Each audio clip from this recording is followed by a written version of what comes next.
Cope Queens, Episode 6 Generosity is All We Need. This is the sixth episode in our 8-part series, Black and Depressed. In this episode, we will discuss how generosity can improve our mental health.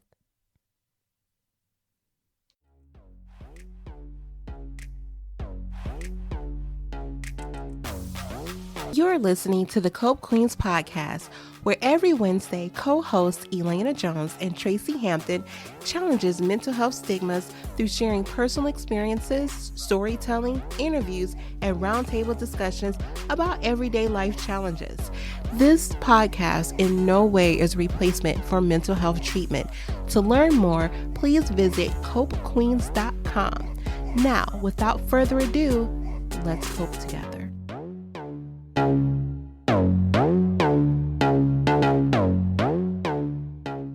Hey everybody, this is Elaina.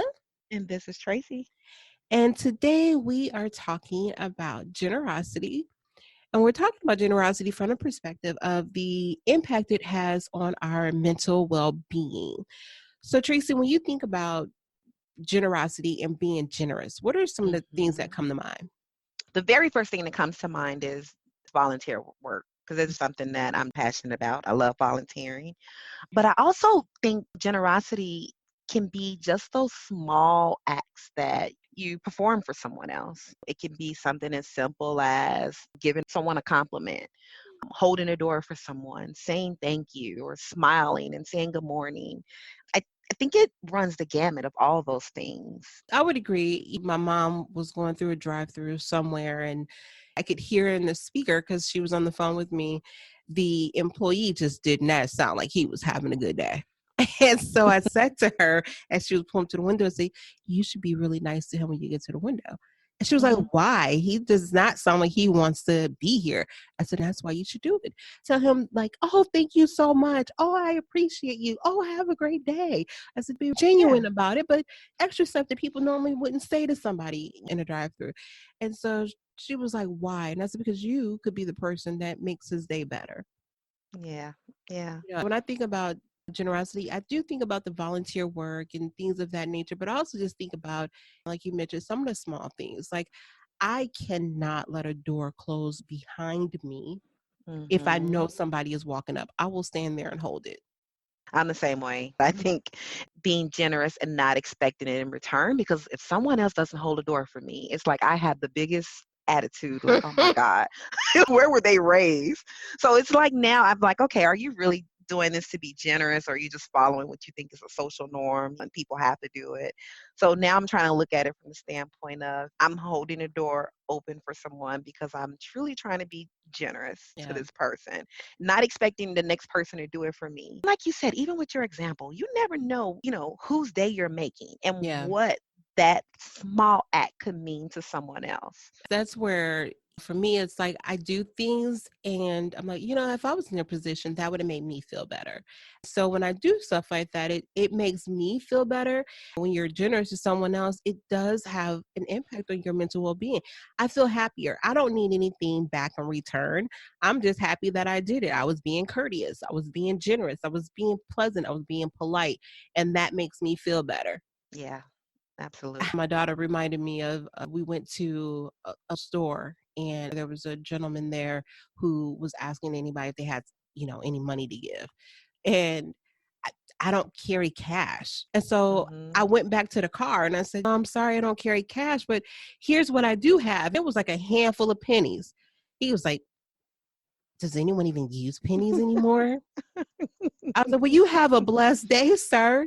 Oh my Good luck God. to you. I still gave this man my handful of pennies. What he did with them, I don't know, but somebody was being generous to you. Yes. Just Yes. appreciate that. Yeah. See, that's when I needed my Peaches with me because Peaches would have put them in order. Oh, here we go. Yeah, Peaches would have straightened them out right then and there. No questions asked. But I didn't have any negative feelings towards him. Yeah. It was more, I wanted to do good for someone and I did. And people are going to appreciate it or they're not. And so who was just telling me, oh, one of my peers on this project that I'm working on, she volunteers a lot.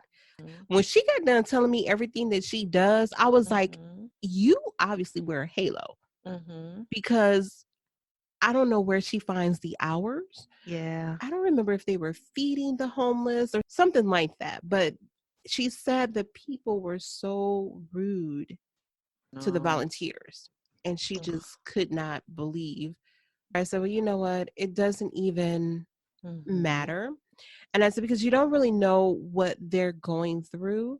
And Yes. yes, you could look at someone and say, well, they should be appreciative, but we don't Yes. know their journey. We don't know their story. And Mm-hmm. we don't know where their mental state is. And so sometimes I think it may be difficult because there's a lot of pride. Yeah. I would imagine that they probably were appreciative and grateful, but just didn't know how to express it. I would And at it was, least hope they were. that's disappointing. But and I look at it too with her volunteering and even with other acts of generosity. I look at it too as help for me. That's my Yes. mental health therapy. You and I were just talking about the volunteer work that I'm doing, and I have to give it up because I just can't take anything else on my schedule. But I think what's hard for me is just the fact that I get something out of doing it every week. Mm-hmm. It's that time where I'm not focused on myself. Yeah. I'm not thinking about my problems. I'm not thinking about work. Everything else seems to disappear during that time. And knowing that I'm doing something that's helping someone else and possibly helping someone else have a better life, it makes me feel good. So it's kind Yes. of my little medicine. So even with your friend, they were rude, but just even looking at it from the standpoint of she's getting something out of, even if they aren't at the point where they can appreciate it, just the fact that she tried to have an impact on someone else's life, to me, that's medicine within itself. We had talked earlier and you just brought it back up and it made me think about an experience that I had over the summer. Things that may seem insignificant at the time, but because you took the time to do it, could have a huge impact on someone. Yeah. Over the summer, me and my daughter and my stepsister were in California Mhm. and we were at our hotel for breakfast. Mhm. Now, when I'm out in public, if I'm in a safe environment, I pretty much tune everything and everyone out that's around me, Mhm. and focus on who I'm with Mhm. rather than the conversations that are taking place. Like, if something happens that kind of alerts me, then I'm kind of like, what's going on? But if I feel safe and comfortable, I'm really not paying attention, especially to other conversations. Right. And so my stepsister, on the other hand, I will say that she is intuitive, but Mhm. really she's nosy. Uh, But she nudged me and she's like, are you hearing this? And I'm like, no, hearing what? What are you talking about? I didn't even realize it was anybody sitting on the other side of her. But on the Mhm. other side of her, I saw a couple, so a man and a woman. And what I later found out, their 14-year-old son was sitting next to the mother, but I didn't Mhm. see him. And so once she pointed it out, then I kind of, ears perked up and it's like, okay, well, what's happening? And so I could hear the mother saying how frustrated she was. And she sounded Mhm. frustrated, and you could hear it in her voice. You could see it in her eyes. And she's got these tears. And it was all about the son was not getting up to get ready on time. And they were there for her to do a presentation for work at a conference. And this was really important to her. And he was making her late, and she was just talking about it's just this constant pattern. She was trying to express how his behavior made her feel disrespected. Her husband was not providing her the support that she was looking for in that moment. He basically was trying to be the mediator between the Mhm. two of them, and he wanted to be neutral. Mhm. Her feelings were never validated in that conversation. She got up from the table and walked away.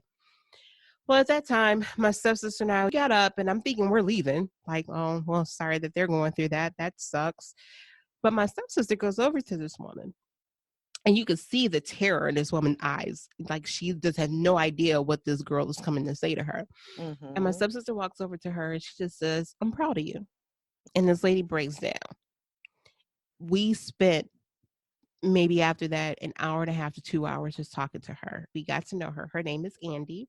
Mhm. And her and I shared some war stories about having 14-year-olds because Mhm. they literally were the same child. Some of the things that she experienced, I've experienced or was experiencing or still am experiencing. Mhm. But it was just in that moment, she just needed someone to let her know that how she feels is valid and Mhm. that she is not wrong for feeling that way. But it was just the kindness of my stepsister to take time out of her day to go up to a stranger and say, you know what, I'm proud of you. And you were not wrong. Because this woman was terrified. She saw it. She said, I thought you were coming to yell at me to tell me what a horrible mother I was. Mm.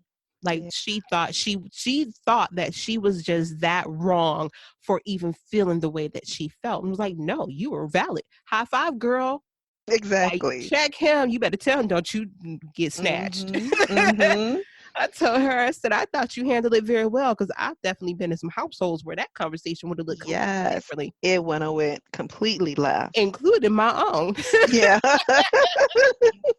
You were very calm and collected. Like, Yeah. I said I barely could even hear what you all were saying. So it wasn't like you were yelling at him. She wasn't being Yeah. disrespectful. She was just expressing how she felt.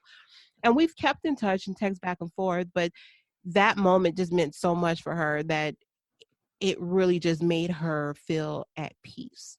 I was just gonna say that I just can't imagine how much that small act probably meant to her. Because you think about us as mothers, I think as mothers, we're always judging ourselves. Yes. We're always thinking we're the worst parent ever when something happens. So just having that validation from another mother or just that acknowledgement, from someone else, that probably meant the world to her. Yep. So that's just one of those examples of just how much generosity can mean for someone else and, and just the impact it can have. All right. So we've talked about generosity and different things that you could do to be generous. So I have a challenge for everyone that is listening. Go to Facebook or Twitter. You can tweet us at Cope Queens, or you can find us on Facebook, Cope Queens Podcast. Send us a message or tweet us what's one thing that you can do to show generosity. And keep in mind, it's all about your mental well being and that feel good for yourself. Maybe it's part of your self care. Hit us up on Facebook and Twitter and let us know one thing that you would do or have done to show generosity to others. Yeah, and remember, guys, it doesn't have to be anything big. You don't have to sign up for volunteering for an organization. It could be something as small as we talked about holding a door open, or maybe it's just holding space for a friend or family member who needs you during this time. Whatever ways you feel like you can extend that generosity, go ahead and just give it a try. All right, everybody. Well, that is going to be it for today. Thank you so much for listening, and we'll catch you next week. Bye. You've reached the end of another episode of the Cope Queens podcast. Thank you for coping with us today, and we hope you'll join us for the next episode. Until then, connect with us on Twitter at Cope Queens.